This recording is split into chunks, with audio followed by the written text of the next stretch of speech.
Hello guys, this is Jess here and once again welcome back to civil easy.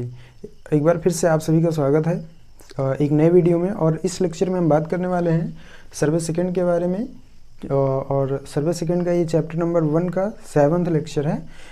Last lecture में हमने direct और indirect method में contouring की जो direct और इनडायरेक्ट मेथड होता है उसमें हमने डिफरेंस पढ़ा था, और इस लेक्चर में हम उसी के आगे कंटिन्यू करेंगे। और उसके बाद जो नेक्स्ट टॉपिक है वो है समोच्च रेखाओं का अंतर्वेशन, जिसे हम बोलते हैं इंटरपोलेशन ऑफ कंटूर्स। इंटरपोलेशन का मतलब होता है कि दो विभिन्न उच्चता वाले बिंदुओं के मध्य वांछित मान वाले बिंदु की समानुपातीय विधि द्वारा स्थिति निर्धारण करना। कोई अगर हमारे पास दो पॉइंट्स हैं जिनकी हमने कंटूरिंग कर रखी है, और कंटूरिंग करने के बाद क्या होता है कि उनके बीच हम एक डिज़ायरेबल वैल्यू ले लेते हैं इच्छा अनुसार। वांछित का मतलब होता है इच्छा अनुसार, जिसे हम बोलते हैं डिज़ायरेबल। एक हम अपनी इच्छा अनुसार डिज़ायरेबल वैल्यू ले लेते हैं जो कंफर्टेबल होता है। उस वैल्यू को हम फाइंड आउट कैसे करते हैं, उसकी अलग अलग विधियां हैं, ठीक है। तो उस जो फाइंड आउट करने की विधि होती है उसी को हम बोलते हैं इंटरपोलेशन। क्या फाइंड आउट करने की विधि? अगर हमारे पास कोई दो पॉइंट्स हैं जिनकी हमने कंटूरिंग कर रखी है और उनके कंटूर इंटरवल्स पता हैं, तो उनकी हम एक उनके बीच में हम क्या करेंगे, एक एवरेज वैल्यू फाइंड आउट कर लेंगे। सिंपल से समझिए कि किन्हीं दो पॉइंट्स के बीच में जिनका हमें कंटूरिंग पता है, जिनकी हमें कंटूर वैल्यू पता है, उन दो पॉइंट्स का अगर हम एवरेज निकाल के एक नया पॉइंट फाइंड आउट कर लेते हैं तो उसी को हम बोलते हैं इंटरपोलेशन। वो जो हम एक प्रक्रिया अपनाते हैं, एक मेथड अपनाते हैं, उसी को बोला जाता है इंटरपोलेशन, ठीक है। इसके लिए हम अलग अलग मेथड्स अपनाते हैं, और ये जो करा जाता है आपको ध्यान देना है कि आप डायरेक्ट मेथड में इसका यूज़ नहीं करेंगे। इसका जो यूज़ होता है हम इनडायरेक्ट मेथड से जब कंटूरिंग करते हैं तो वहीं पे हम इंटरपोलेशन विधि का यूज़ करते हैं, ठीक है। तो यहाँ पे वही बोला गया कि इंटरपोलेशन के लिए ज्ञात बिंदुओं के मध्य भूमि के ढाल को यूनिफॉर्म मान लिया जाता है, और हम करते किस में हैं, इनडायरेक्ट मेथड में कंटूरिंग के लिए हम इंटरपोलेशन की हेल्प लेते हैं, ठीक है ना। इसके लिए अलग अलग मेथड्स हैं। पहला है एस्टिमेशन, दूसरा कैलकुलेशन, एंड थर्ड जो है ग्राफिकल और मैकेनिकल मेथड है, ठीक है। तो इन तीनों मेथड्स को हम वन बाय वन डिस्कस करेंगे। पहला है एस्टिमेशन मेथड। एस्टिमेशन को हम बोलते हैं अनुमान विधि। इसमें आपको कुछ नहीं करना होता है। जैसे आपको मान लीजिए ये ग्राउंड है, ग्राउंड सरफेस। अब क्या करेंगे, इनडायरेक्ट मेथड में हमने कई सारे मेथड्स पढ़े थे। अगर हम मानते हैं कि हमने स्क्वायर मेथड जो पढ़ा था, स्क्वायर मेथड द्वारा हमने यहाँ पे इसकी कंटूरिंग की है, ठीक है। तो स्क्वायर मेथड आपको याद होगा कि इसमें क्या करते हैं, हम अपनी पूरी ज़मीन को छोटे छोटे स्क्वायर्स में डिवाइड करते हैं, देन उसके बाद उसकी हम कंटूरिंग कर लेते हैं। जब छोटे छोटे स्क्वायर में हम डिवाइड करेंगे तो सबसे पहला हमारा काम होता है कि इन पे हम खूंटियाँ गाड़ते हैं। जितने भी पॉइंट्स होते हैं इन सब पे हम खूंटी गाड़ेंगे। उसके बाद क्या करेंगे, जब हम पेक्स इन पे गाड़ देते हैं तो पेक्स गाड़ने के बाद क्या करते हैं कि हम इन्हीं पॉइंट्स पे कंटूरिंग करते हैं, इन्हीं पॉइंट्स की हम उच्चता फाइंड आउट करते हैं, ठीक है। तो जैसे इस पॉइंट की हमें वैल्यू पता हो गई, मानते हैं कि 149.65 इतनी इसकी कंटूर वैल्यू आ गई। इसकी मान लो आ जाती है 151.85, ठीक है। ये ए पॉइंट हो गया, ये बी, ये सी, डी, ई, ऐसे ही सारे पॉइंट्स की आप नंबरिंग कर देंगे, ठीक है। तो हम मानते हैं कि ए पॉइंट पे जो भी हमने कंटूरिंग की, तो कंटूरिंग करने के बाद जो वैल्यू आई 149.65 आई, और बी पे आई 151.85, ठीक है। अब इसके बीच में हम क्या करेंगे, इसके बीच में हम देखते हैं कि हमें यहाँ पे क्या करना है, 150 वाला हम पॉइंट में ना लेके एक एवरेज वैल्यू ले लेते हैं, जिससे कि हमें प्लॉटिंग करने में आसानी हो। इंटरपोलेशन का मतलब ये प्लॉटिंग करना है। जब हम अपना सर्वेक्षण कार्य पूरा कर लेते हैं कंटूरिंग की, तो उसके बाद क्या करना होता है, उससे हमें ग्राफ पेपर पे प्लॉट करना होता है। तो हम मेन पर्पज़ यहाँ पे हम प्लॉटिंग कैसे करते हैं वो चीज़ सीख रहे हैं, ठीक है। तो अब आप पॉइंट वाली वैल्यूज़ ना लेके क्या करिए, आप राउंड फिगर की वैल्यू अगर लेना चाहें तो अब जैसे हमें 150 मीटर की वैल्यू फाइंड आउट करनी है, तो उसके लिए क्या करना पड़ेगा, इसके और इसके बीच की एवरेज वैल्यू फाइंड आउट करनी पड़ेगी। ठीक है, एक औसत मान फाइंड आउट करना पड़ेगा। अब वो कैसे करेंगे, उसके लिए हम 3 मेथड्स अपनाते हैं। पहला एस्टिमेशन मेथड, दूसरा कैलकुलेशन और तीसरा ग्राफिकल मेथड। एस्टिमेशन मेथड को हम अनुमान विधि से बोलते हैं और इसमें आपको कोई भी किसी प्रकार की कैलकुलेशन ज़्यादा नहीं करनी होती है, डायरेक्ट मेथड होता है एक प्रकार से। डायरेक्ट कैसे होता है कि इसमें जो भी सर्वेयर होता है, ठीक है ना, उसकी इंटेलिजेंस और उसके एक्सपीरियंस पर डिपेंड करता है। जितना ज़्यादा एक्सपीरियंस होगा उतनी ज़्यादा ईजिली वो किन्हीं 2 पॉइंट्स के बीच में जो एक एवरेज वैल्यू है वो फाइंड आउट कर लेगा। ठीक है ना, तो इसमें आपको किसी भी प्रकार की मैथमेटिकल कैलकुलेशन ज़्यादा करने की ज़रूरत नहीं होती है। आइए देखते हैं कि अनुमान विधि में क्या होता है। यह एक रफ विधि है, ठीक है, इसको हम बहुत ज़्यादा परिशुद्ध मान के, बहुत ज़्यादा एग्जैक्ट मान के नहीं चलेंगे, इसमें भी थोड़ी बहुत एरर हो जाती है।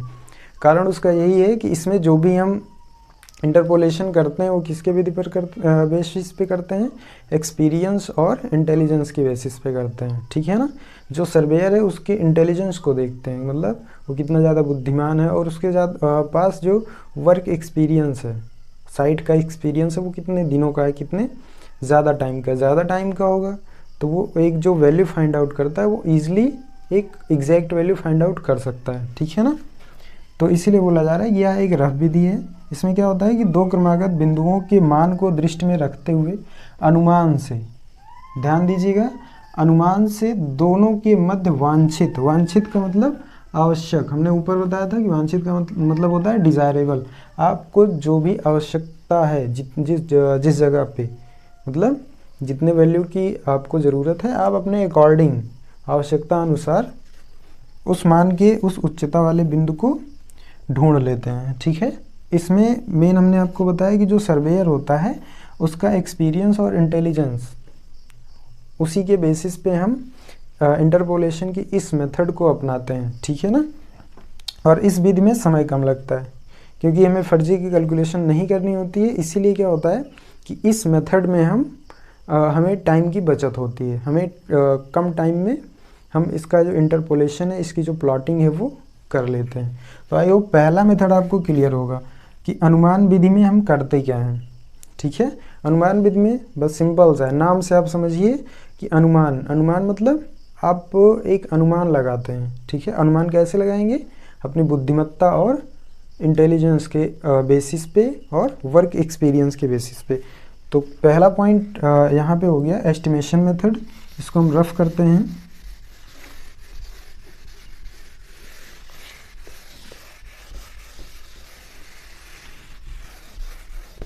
दूसरे मेथड को हम समझेंगे कैलकुलेशन मेथड।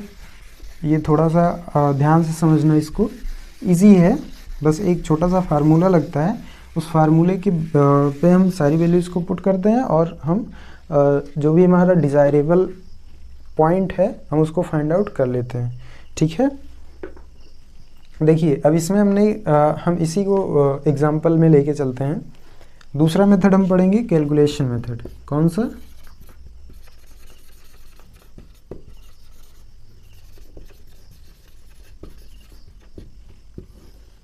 Calculation method. इसमें क्या करनी है, हमें कैलकुलेशन करनी पड़ेगी। अनुमान विधि की तरह हम अपने एक्सपीरियंस के बिहाफ पे हम वैल्यू नहीं फाइंड आउट करेंगे, इसमें हमें एग्जैक्ट वैल्यू मिलती है। हम यही मान के चलते हैं कि हमारे पास 149.65 रिड्यूस लेवल है 149.65 एंड दूसरा जो है बी पॉइंट पे कितना है 151.85। ठीक है, अब क्या करते हैं कि जब हम स्क्वायर मेथड अपनाते हैं तो यहाँ पे हम एक जो पॉइंट्स लेते हैं, जैसे A B C D E, हमने डिफरेंट पॉइंट्स ले लिए हैं, तो क्या करते हैं हम इनके बीच में एक डिस्टेंस मान लेते हैं। ठीक है, कि हमें इन पॉइंट्स को कितनी दूरी पे सेट करना है। ठीक है ना, तो मानते हैं हम कि इसको हमने 20 मीटर सारे पॉइंट्स के बीच की, जैसे ए और बी के बीच की दूरी हमने 20 मीटर रखी, तो क्या होगा बी से सी के बीच की भी दूरी कितनी होगी, 20 मीटर ही होगी, क्योंकि ये स्क्वायर मेथड हम यूज़ कर रहे हैं। स्क्वायर मेथड मतलब वर्ग, और वर्ग में क्या होता है कि इसकी भुजाएं बराबर होती हैं। अगर ये 20 मीटर है तो ये भी कितना होगा 20 मीटर, लंबाई और चौड़ाई दोनों कितनी होती है, 20-20 मीटर। ये हम अपनी इच्छा अनुसार 20 मीटर, 10 मीटर, 15 मीटर, वो डिपेंड करेगा कि स्लोप कैसा है, ठीक है ना।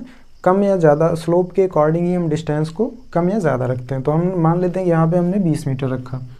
अब अगर इसमें हमें क्या करना है, प्लॉटिंग करनी है इंटरपोलेशन मेथड द्वारा। तो हम क्या करेंगे, ये जो पॉइंट की वैल्यू है, दशमलव वाली वैल्यू है, हम इसको ना लेके क्या करेंगे, राउंड फिगर की वैल्यू अगर लेना चाहते हैं तो इसमें क्या होगा कि 149.65 और 151.85 मीटर के बीच ये जो हमें कंटूर लाइंस मिल रही हैं, इसमें हम देखेंगे तो हमें 2 पॉइंट्स मिलेंगे। एक तो 150 मीटर वाला मिलेगा, दूसरा 151 मीटर वाला मिलेगा, ठीक है। क्योंकि 149.65 और 151.85 के बीच कौन कौन से पॉइंट्स मिलेंगे, 150 मिलेगा और 151, राउंड फिगर वाली वैल्यूज, ठीक है। अब इन्हीं दोनों को हमें फाइंड आउट करना है। कैसे फाइंड आउट करेंगे, आइए देखते हैं। तो इसमें बाकी जो सारा प्रोसीजर है हम स्क्वायर मेथड की तरह ही अपनाते हैं। उस पर पेग्स गाड़ना, उसको स्क्वायर्स में डिवाइड करना, ठीक है। उसके बाद रिड्यूस लेवल फाइंड आउट करना, ये सब तो हम पीछे की तरह ही कर लेंगे। अब मेन जो काम बचता है यहाँ पे हमारा, वो प्लॉटिंग करना। प्लॉटिंग करने के लिए हम क्या करेंगे, सबसे पहले आपको देखना है कि हमने इनके बीच में लेवल डिफरेंस कितना लिया है। तो लेवल डिफरेंस हमने कितना लिया, 20 मीटर का, ठीक है। मतलब ए और बी के बीच में डिफरेंस कितना है, 20 मीटर का है, ठीक। एक एक चीज़ आप ध्यान रखिए, ए बी के बीच की दूरी है 20 मीटर, ठीक है। ए पॉइंट पे जो आया है रिड्यूस लेवल 149.65, बी पे कितना है 151.85। अगर हम ए एंड बी के बीच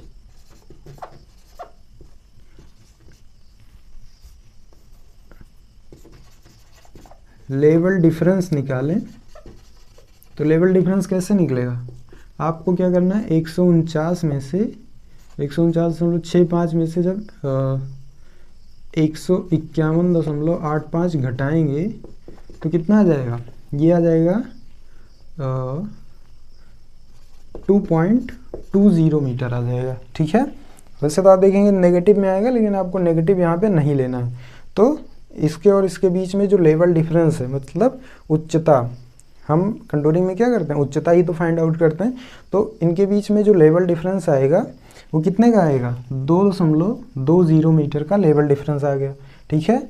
और इनके बीच में ए और बी के बीच की दूरी कितनी है, वो 20 मीटर है। ये 36 दूरी हो गई और ये आपकी ऊर्ध्व दूरी होगी, वर्टिकल डिस्टेंस हो गई। क्लियर हुआ ना। फाइंड आउट हमें कौन सी वैल्यू करनी है, पहले 150 मीटर की। तो क्या करेंगे, अब आइए इसको हम रख के देखते हैं, ठीक है। तो क्या करना है, सबसे पहले आपको ए और बी के बीच की जो दूरी है वो रख लेनी है, 20 मीटर है। लेवल डिफरेंस कितने का है, 2.20 मीटर का।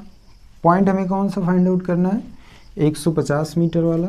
तो मल्टीप्लाई में 150, और कहाँ से हमें देखना है कि 149.6 मीटर से, मतलब ए बिंदु से कितनी दूरी पे होगा, ठीक है।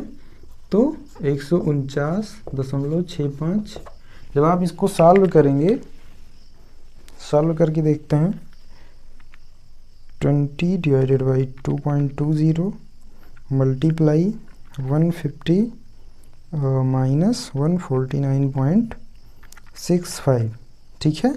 जब आप इसको सॉल्व करेंगे तो आंसर आ रहा है 3.18, ठीक है। कितना आ रहा है, 3.18 मीटर। मतलब क्या है कि ए से, मतलब इस बिंदु से जो 150 मीटर वाली रेखा है, ये कहाँ पे मिलेगी, इससे 3 मीटर की डिस्टेंस पे, और 3 मीटर कहीं यहाँ पे आएगा, ठीक है ना। तो यहाँ पे आपको मिल जाएगा 150 मीटर वाला कंटूर लेवल, ठीक है ना। ऐसे ही 151 वाला जब आपको फाइंड आउट करना है तो क्या करेंगे, 20 डिवाइडेड बाई 2.20 एंड अब 151 ले लेना है, माइनस 149.65। ऐसे ही जब इसको आप कैलकुलेट करेंगे तो कितना आ जाएगा, 20 डिवाइडेड बाई 2.20 मल्टीप्लाई में 151 माइनस 149.65, यह आ रहा है 12.27, ठीक है। 12.27 मीटर। मतलब अब ये टोटल ए और बी के बीच की दूरी कितनी है, 20 मीटर है। और ये जो मिल रहा है हमें कहाँ पे मिल रहा है, 151 वाला, ये 12 मीटर पे, मतलब यहाँ कहीं पे मिलेगा। ठीक है, तो 151 वाला पॉइंट आपको यहाँ कहीं मिलेगा। ठीक है, ऐसे ही आप चाहें तो बी और सी के बीच में ही फाइंड आउट कर लेंगे, सी डी के बीच में भी फाइंड आउट कर लेंगे, डी ई के बीच में, यही प्रोसीजर आपको अपनाना है। ठीक है ना, तो कैलकुलेशन मेथड ऐसे ही सिंपली यूज़ करते हैं हम। आई होप आपको कैलकुलेशन मेथड भी क्लियर हुआ होगा। ठीक है, नहीं क्लियर हुआ है तो वीडियो को आप एक बार दोबारा देख सकते हैं। थर्ड है ग्राफिकल मेथड। ग्राफिकल मेथड में क्या करना होता है कि हम ट्रेसिंग पेपर की हेल्प लेते हैं। किसकी हेल्प लेते हैं, ट्रेसिंग पेपर की। ठीक, सबसे पहला काम होता है हमारा कि हम एक ट्रेसिंग पेपर लेते हैं। ट्रेसिंग पेपर में क्या करते हैं कि हम पहले तो पूरा का पूरा जो भी हमारा कंटूरिंग है, कंटूरिंग हम ऑलरेडी किए हुए होते हैं। बस क्या होता है कि उसको ट्रेसिंग पेपर पे हमें सिर्फ प्लॉट करना होता है। ठीक है, क्योंकि ये कौन सा मेथड है, ग्राफिकल मेथड है, हम एक ग्राफ की हेल्प लेते हैं। ठीक है, तो इसमें भी हम दो मेथड्स अपनाते हैं। पहले में क्या करते हैं कि हम ट्रेसिंग पेपर को लेते हैं, नॉर्मल से ट्रेसिंग पेपर को। ट्रेसिंग पेपर जो होता है नॉर्मल जैसा हमारा पेपर होता है, ऐसे ही पेपर का एक सीट पेपर की एक सीट होती है। इसमें जिस भी उच्चता का हमें पॉइंट फाइंड आउट करना है, जैसे मान लो हमारे पास 200 मीटर से लेके 204 मीटर तक के कंटूर इंटरवल वाले अलग अलग पॉइंट्स हैं। अब इनके बीच में हमें क्या करना है कि जैसे 201.8 मीटर का पॉइंट फाइंड आउट करना है और दूसरा 202.4 मीटर का पॉइंट फाइंड आउट करना है। तो क्या करेंगे, सबसे पहले तो इस जो ट्रेसिंग पेपर है, इस ट्रेसिंग पेपर को आप 200 मीटर से 204 मीटर, मतलब 200, 201, 202, 203, मतलब टोटल आपको यहाँ पे 5 पार्ट में इसको डिवाइड कर लेना है। ठीक है, 1 2 3 4 5। ये अगर 200 मीटर वाला हो गया, ये 201, 202,